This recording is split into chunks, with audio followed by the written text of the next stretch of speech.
L'église Saint-Christophe de Champly trouve son origine au XVe siècle, lorsque le seigneur Antoine de Vergy décide, entre 1437 et 1439, d'y fonder un collège de chanoines. Cette fondation donne à l'édifice un statut de collégial et marque le début de son importance religieuse dans la région.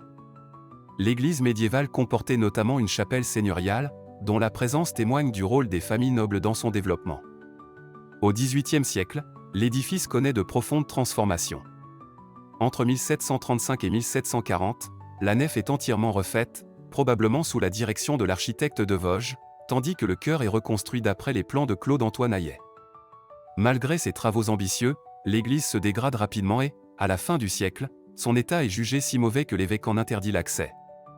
Un premier projet de reconstruction est lancé en 1791 par Jean-Antoine Guillet, mais la Révolution interrompt les travaux. Ce n'est qu'au début du XIXe siècle, entre 1817 et 1823, que l'église est finalement rebâtie sous la direction de l'architecte Jean-Claude Disqueux.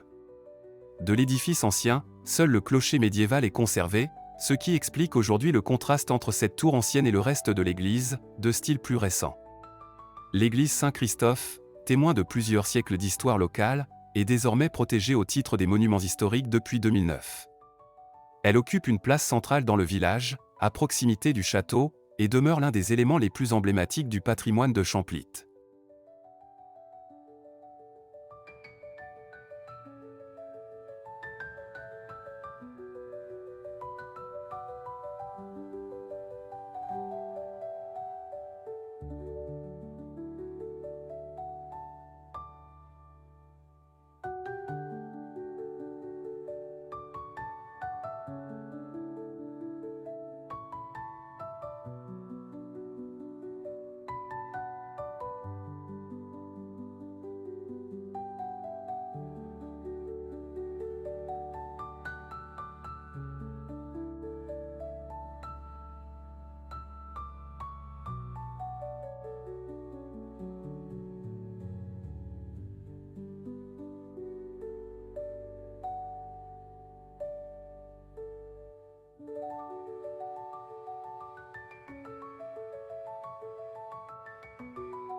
Notre visite est maintenant terminée. Mettez un like si vous aimez mon travail. N'oubliez pas de vous abonner. Merci et à bientôt.